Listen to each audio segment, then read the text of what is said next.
Welcome to this week's Who the Folk podcast. I'm Lonnie Goldsmith, the editor of TCJ Folk. This week I talk with Erica Solomon, the new executive director of National Council of Jewish Women, Minnesota. We talk about her journey to this new role, get an update on some of the key policy issues of NCJW Minnesota, and talk about the July 17th March for Abortion Access on this week's Who the Folk podcast. But before we hear from Erica, this podcast is supported by the Afternoon School and Midrashah at the Talmud Torah of St. Paul, offering online supplementary Jewish education for students in grades 2 to 12. Great Jewish education from any location, now enrolling for the fall. Learn more at ttsp.org/as-m. Erica Solomon, welcome to the Who the Folk podcast. Thank you for joining me. Yeah, thank you so much for having me. I'm a big fan of the podcast. Oh, thank you. Thank you. It is great to talk to you. You are the new executive director of NCJW Minnesota. So mazel tov to you. Yeah, I'm still, I guess I still qualify as new, having started on June 1st. And it is wild to think that barely a month has gone by, because in some ways it feels like it's been a year, and in some ways it feels like it's been 5 minutes. It's sort of everything all at once, I'd imagine. Yeah. You know, I am both fortunate and unfortunate in that in some ways I was a little bit of an inside hire just because I've been involved with NCJW for going on 7 years and have been on the board for 5 of those years. Okay. So I was very, very looped in and very committed, of course, to the work that the organization was doing, and always saw my predecessor, Beth Gendler, as such a huge role model that when we found out that she was leaving, which now tracing back in time was months ago in February, I think that there was this moment of, oh my gosh, I'm never going to be able to fill those shoes. And oh my gosh, what an opportunity to work for an organization that I really love and really care about. But then it sort of became a couple months of waiting my way in before my official start date that I started, showing up to more committee meetings. I had the opportunity to go to DC for NCJW National's Washington Institute. So it was a slow snowballing that also then suddenly June was upon us, and here I am. So I guess that's sort of the nice thing about the opportunity is that you have this deep familiarity with the organization for having been on the board for the last handful of years. I do, and I think that it has given me such an appreciation for, two-pronged appreciation, right? This is not my first time working on the staff side of a program that has a board, because I previously was working at JFCS on the Next Gen program for 4 years.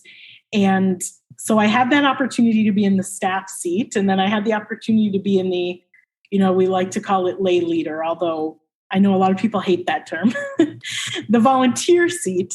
And it truly has given me both an appreciation and kind of a frustration with the situation that folks on either side of that equation have, right? Because even as a board member, I am realizing quickly that there is just so much going on that the staff of a small organization carry. And unfortunately for me, whose tendency is to want to jump in and know everything and do everything all at once, most of the how that work gets done is just something that staff are able to cultivate over time and really build relationships and really learn what those programs look like from the inside out in a way that even the most amazing and committed volunteers are just not going to see, right? How the kosher sausage gets made.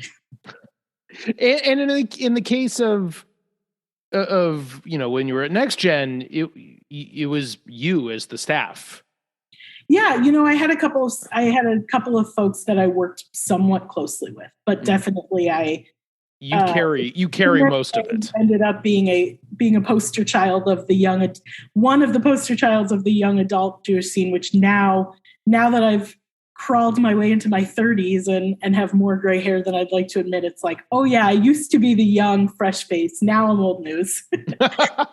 But now you're new news again in this so, role. in a different way. You know, if you want to feel young, just join a 125-year-old organization, I guess. I guess so. So from a standpoint of programs that NCJW is working on, what are some of the things that you had done first as a board member and now you want to sort of help continue momentum on a staff? Yeah, that's a great question. So a couple of different things that just were passion projects of mine that I'm continuing on. And the main one is advocacy. Our advocacy work was my first step into NCJW, serving on the committee. I worked on, at the time, we were really involved with food justice and hunger relief work. I led that effort. I was involved in a racial justice task force that was an offshoot of the advocacy program. And it was Minnesota's one of two Minnesota state policy advocacy chairs, which is a position through NCJW National. And I think that from those seats, I was very fortunate to learn a lot about the people's role in making legislation happen. Because when I first sat down for my first NCJW event in 2016, if you had asked me, what does advocacy mean? I don't think I would have known the answer. And now I know it means showing up, because these representatives are called representatives for a reason, right? They're really working for you, and they need to hear from their constituents to get this work done. So that was something that was just really personally empowering when I got involved as an advocacy volunteer. Now that I'm staff again, coming in hot with this full 4 weeks of rich experience, but starting to see some of the ways that NCJW is really involved in some ways from the inside too, and in making that legislation happen. So a really key effort that has been in the works for the last couple of years that I am now realizing just how much went into at the state level was our work getting a menstrual equity bill passed. So I think many folks that have periods probably know that currently, if you are a student in a Minnesota public school that menstruates, chances are very good that you are not going to be able to access any products for free. There might be one of those really old-fashioned machines you can put a coin in. You might be able to go and lobby the school nurse, but for the most part, you need to have the resources to provide those products for yourself. And what that meant was that a lot of students were missing school because that was their alternative when they didn't have access to these products. So NCJW, as we often do, initially started on that with a service approach, a direct action of just providing some of these products to schools. And we did a lot of fundraising and just seeking of donations of those products, and have been able to deliver really a tremendous amount of menstrual health products to schools and to other groups and organizations. And as so often happens, again, with this work, where you start with a service approach and a very much give a man a fish approach, so to speak, we realized that if this was going to be something that we wanted to essentially put ourselves out of business with, as far as the business of providing these products, that it was really going to need a legislative solution. And so Beth and many others that have been involved with NCJW and our partner organizations have teamed up with a number of folks from the Minnesota legislature and got this bill. It made it pretty far. It made it through the House. It got included in an omnibus. It got blocked off at the Senate, but I just actually earlier this afternoon had a meeting with our partners, both in the legislature and actually high school students themselves that have been really active in helping us get this through, talking about what our strategy is for the coming session. So that to me is something that is really cool to see, is that something that started with people identifying a really tangible problem. We don't have this thing that we need. And then NCJW, using the resources it has in volunteers, in contacts, to first provide a service solution of here is something that we're going to provide to help, but then also having the foresight to think about how can we come in with a legislative solution to answer that problem more permanently? And I think that is something that from the volunteer advocacy side, where maybe you're writing an email to your representative to say, please support this, you still don't know all of the blood, sweat, and tears that went into even making that bill be something that was being discussed by a committee. So that's been really cool. And I really hope that we can get that bill passed this coming term. And I know this past session, it got as close as it has been to passing yet. Yes, it was very close. And again, I spoke earlier today with Representative Sandra Feist and Senator Steve Swedzinski, and they are both, knocking on wood, they are both very optimistic that 2023 will be a year to get that passed. So we'll see. I did hear that a similar bill recently passed in Hawaii. So it's definitely, like, Minnesota is not the only place where this issue is coming up to a legislative solution, hopefully.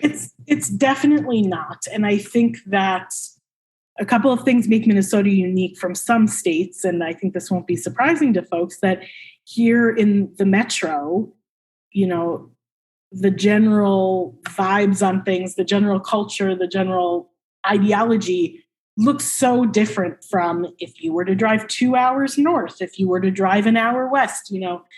I think that for our more metro folks, even in the suburbs, this was something that they could very clearly see as a problem that needed a legislative response. And yet, I was on the House Education Committee hearing and heard folks from upstate saying, well, we really don't think that this is a problem in our area. They use the language that we try to fight against, our young ladies just deal with this issue on their own. So I think that's something that is challenging for a state like ours that has a pretty strong divide between our metro and our outstate, is just how do we get across awareness that this is a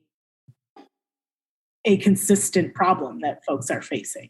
And that doesn't just apply here in the menstrual equity space. I think it applies in any and all of the issues that we're working on and that our legislators are working on at the Capitol. So you mentioned some of the partner organizations. Who are some of those partner groups that you work with on this? And I'm sure that some of it probably transcends other issues as well.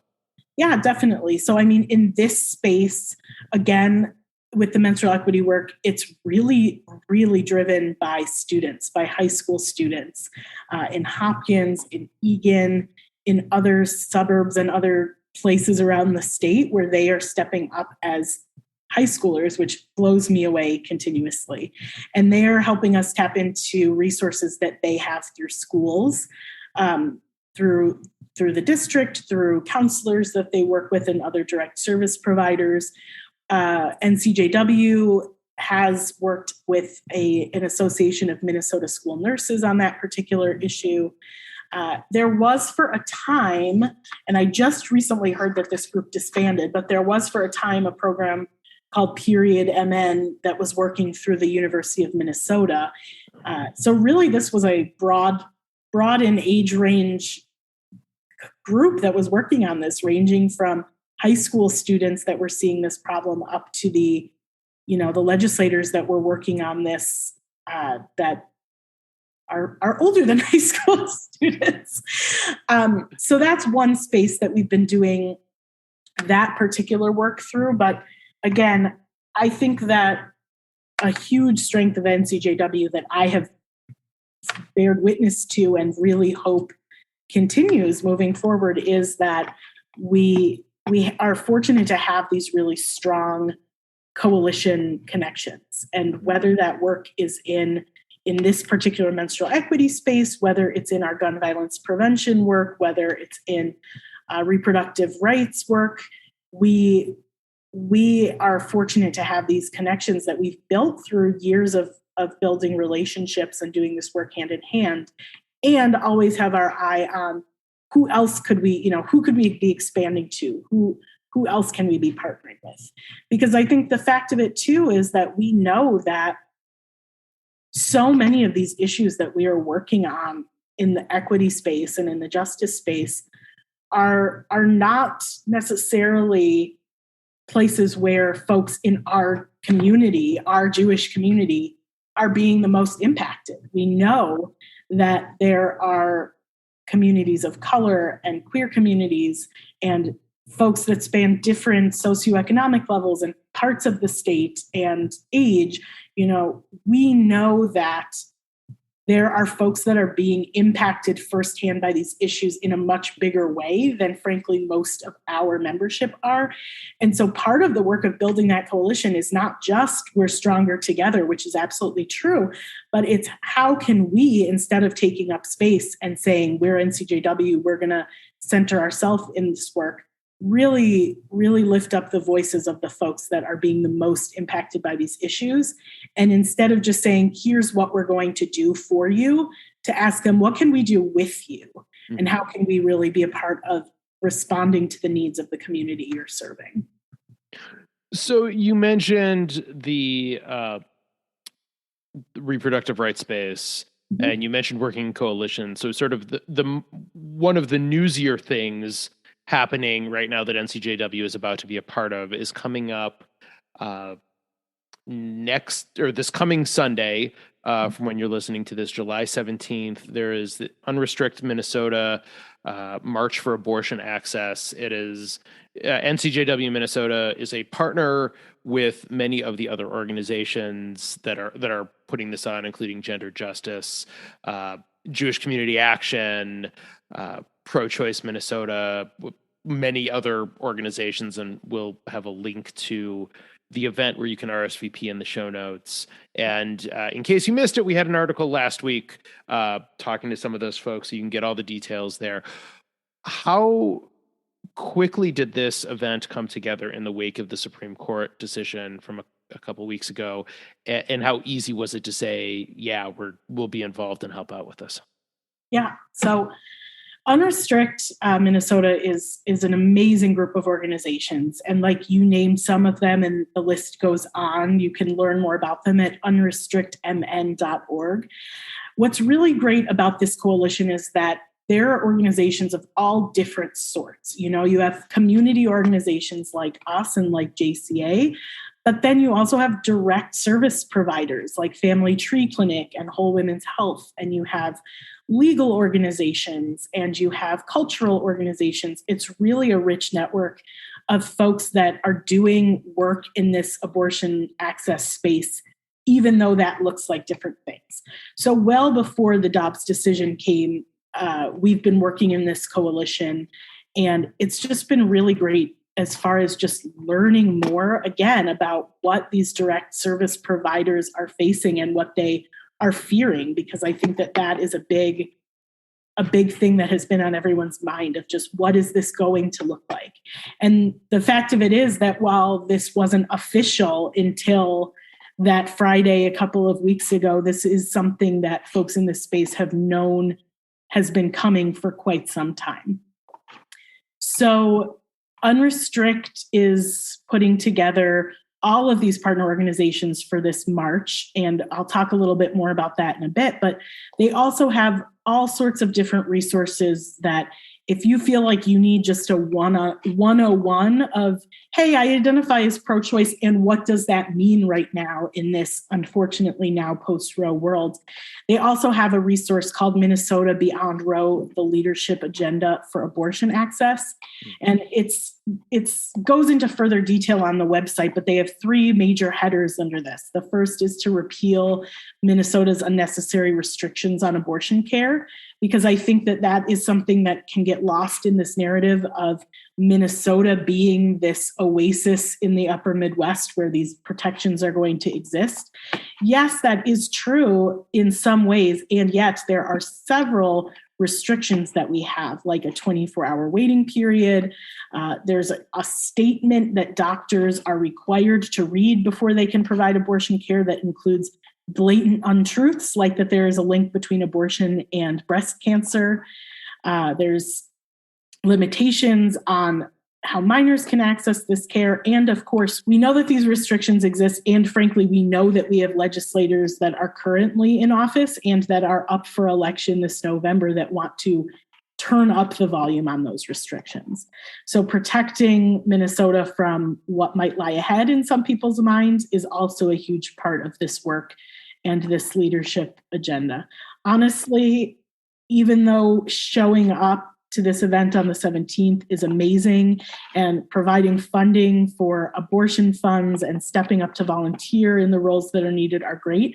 But the number one thing that folks can do to protect choice in Minnesota is to show up to vote in November and to vote this summer in the midterms, because there's a lot at stake in those elections, both here in Minnesota and, of course, across the country. So I'll come back to the event on the 17th, because as you said, that kind of is the major ask. And you had asked sort of how it came together and what the action looks like. So the timing, to bring it back to me, I hate to do that, but to bring it back to my personal experience, the timing has been really challenging, just because I do know that the groundwork for this has been in the works for quite some time.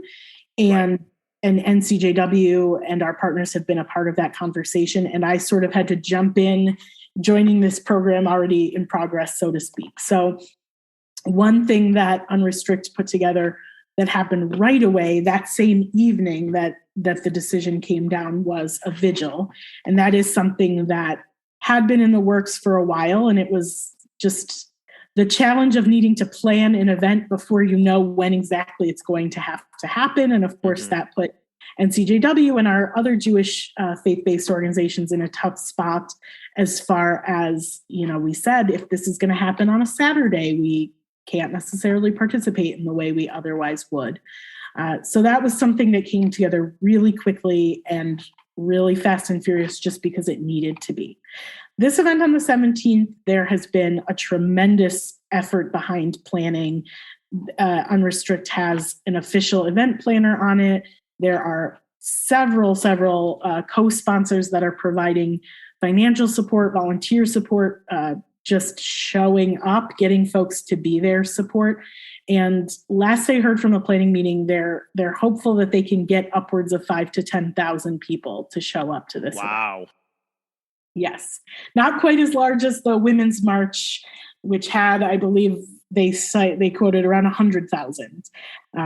But frankly, I might be getting on stage to speak at this event. And so I would be perfectly happy if it is if it is well under 100,000, but we're really excited about how much momentum there is behind showing up, not to put him on the spot if he's listening, but my dad said to me, I've never been to a protest. I've never been to a political action march before. And I'm going to be there. I want to come on the 17th. And I think that's just really cool, regardless of if this is a space you've been in before, regardless of if crowds make you nervous, because me too, completely. Mm-hmm. This is a real tangible way that you can show up, not just as any Minnesotan that is showing up to this Unrestrict event, but especially as a Jew showing up in this space and saying really loudly and proudly that Jewish folks are supportive of abortion rights, not in spite of our faith, but because of our faith. So turning it back to you again, which I know you hate, but this is sort of, a chance to get to talk to you about this opportunity. You're taking this job at a, 125-year-old organization at this really unprecedented and often awful time where everything is on fire, and they all seem to be policy priorities of NCJW.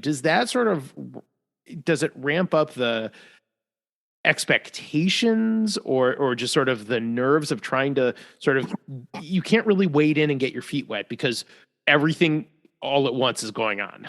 Oh, yeah. And I'll tell you for sure, it definitely keeps me up at night. But, I think if I'm going to put away my anxious person that, full disclosure, was having a full-on meltdown just yesterday and try to put on my confident, selfless hat, I think that while it is definitely a moment that is scary and overwhelming, it's also a moment where there's such incredible potential. Because especially, my background is in fundraising. Mm-hmm. And I think I spent and continue to spend so much time talking about impact and talking about, here is what these funds that I'm asking you for can do.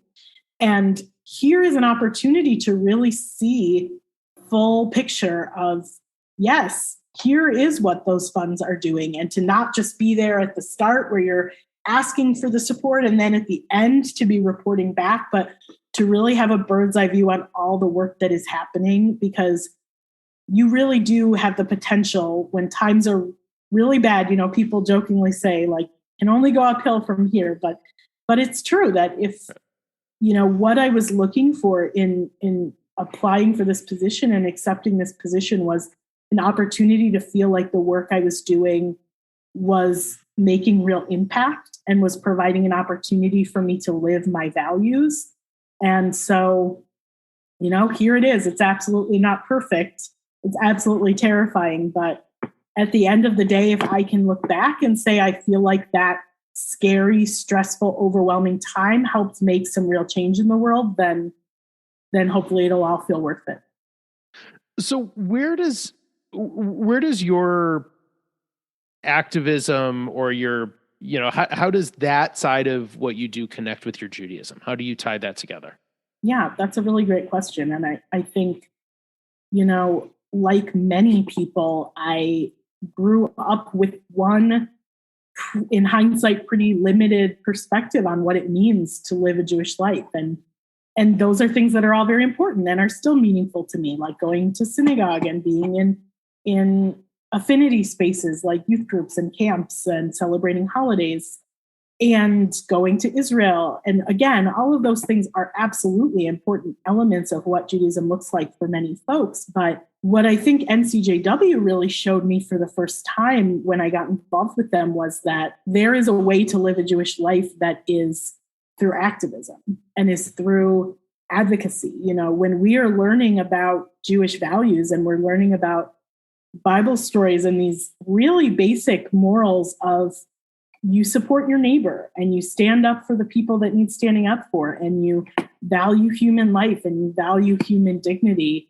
Those are all things that a rational person cannot look themselves in the mirror and say, I'm living those values, if they sit idly by while injustices are happening, not only in our Jewish community, although certainly they are there, but well beyond it.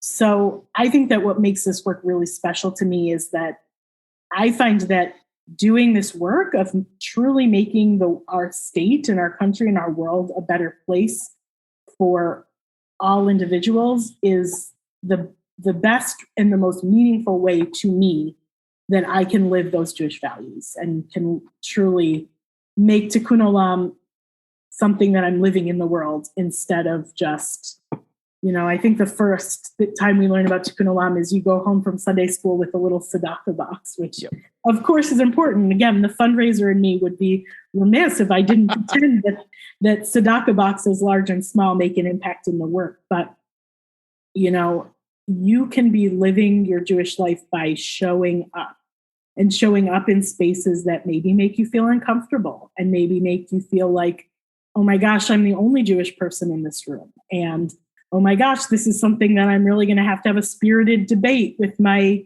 bubby about next time that we're sitting together. To me, that's how I live my spirituality. And it's more meaningful to me to show up to these marches and to hear really inspiring change makers than certain other elements of practicing Judaism have been in my life. And also, like, this is something I happen to know, and probably a lot of people listening know, you have two parents who are super involved in that. Oh, yes. Oh, by the way. I mean, yeah, I think that's definitely a huge part of it for me. I don't want to diminish the fact that we learn by example, and we learn by the example that our parents are setting so predominantly when we're young, especially. And it is true that while I was growing up, yes, I had clergy as examples of Jewish life, or religious school teachers, or, leaders of organizations, but my parents were always really active in board work, in volunteerism. My mom's been really involved with Shalom in particular, and now, and more lately with NCJW, although I always have to remind people I was involved first. My dad with Herzl Camp and with Temple of Aaron, where I grew up, and now, of course, professionally with Mount Zion. And I definitely think that when I think about Jewish values, yes, I was talking about all those big, heady things like human dignity and caring for your neighbors, but I think what it all comes back to in a lot of ways is just community. And my parents definitely modeled for me what does it look like to be a concerned and engaged member of the Jewish community, and what are you contributing to see a religious community, a spiritual community, not just as a place that you are getting something from, that you're getting spiritual nourishment from, but something that you are actively giving back to as well. And, I think it's the same message at a more macro level as what I was talking about with advocacy and learning about legislation and getting involved, is if you want to truly have an opinion on something in a community, if you want to have a stance on something, if you want to see change that you want to happen, then you better be ready to stand up and say, here I am, I'm being actively involved in this community. That's always been something really important to me with the Jewish community, with my professional life, with other extracurriculars, although I hate to use that term, but there's really no good adult equivalent. There really isn't. There really isn't. I truly believe that if you're going to sit and fetch, you better be willing to stand up and fight. Well, that is fantastic. And obviously this March coming up on the 17th, again, all the links and details will be in the show notes. Hopefully not too many people coming out, because we don't want you to be too nervous. A lot of people. And I do want to say, and this will again likely be in your note, but look for us. We'll be in the parking lot at St. Paul College with a big NCJW sign. There are some carpool opportunities that we're going to be sharing info about. And then also, if you are able to, on Wednesday, a week from when this is being recorded, on Wednesday, July 13th at noon, I'm going to be going on the NCJW Minnesota Facebook with Beth Gendler live to give a little bit of a pre-briefing. Here are some do's and don'ts. Here's what you can put on a sign. Here's where to show up. So tune into that, and then we'll hopefully be sharing that recording later afterwards. Awesome. Yes, that will. So July 13th, we'll have the link to the Facebook page for NCJW Minnesota. And it's personally, 'cause I've, know you, I've known Beth for a while doing this job, to see, the two of you, you and, your predecessor, getting together to do this. 'Cause obviously I know I've, watched the organization under Beth's leadership to see what, these priorities were to her. And so it's great to see you following on with sort of carrying on that, the mantle. Yes, it is. And truly, when I go to national convenings of NCJW, Minnesota really has a name for itself as a place where we're making change and where Jewish leaders are taking a front seat and making that change. And so I want to thank everybody that has been a part of that legacy, because certainly it existed well before I even heard about what NCJW was. And I want to just really encourage folks to, let's keep on keeping on. Let's keep that reputation strong. Absolutely. All right. Last two questions on a totally, you know what they are, but a totally different note. Okay. First of all, what is your favorite Jewish food? Oh my gosh. Oh, this is like the speed round. Matzo ball soup. Anyone's in particular, or just the genre in general? No, I mean, in general, I think that my mom and I have a strong partnership because she comes in really strong on the soup portion, and I like to think my ball game is strong. Oh, there you go.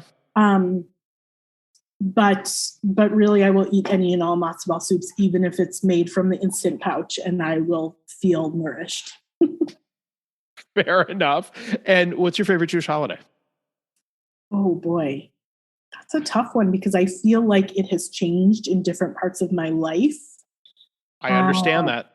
I think Passover, because for me and my family, that's always been one of the few that we make a concerted effort to gather and celebrate together.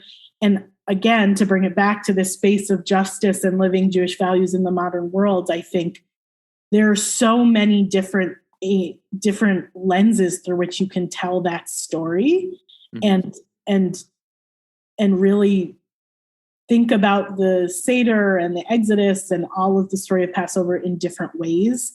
And sometimes that's really reflective and serious, and sometimes it's fun. A few years ago we had a Hamilton Haggadah that I was proudly encouraging the family to use. So I love that holiday because to me it makes me think of being together with family, and it leaves room for creative interpretation. Well, excellent. Well, Erica Solomon, thank you so much for joining us. We'll have all the details to all the happenings coming up in the notes, but we appreciate getting to talk to you and wish you the very best as you continue to run headlong into this opportunity. Thank you so much. I really appreciate it, and thank you for having me on the podcast. The Who the Folk podcast is part of the Jew Folk Podcast Network, a product of Jew Folk Inc. Please subscribe, rate, and review the show wherever you get your podcasts. If you have suggestions for other podcast guests, please email them to me at editor@tcjewfolk.com. For our other shows, check out tcjewfolk.com/podcast.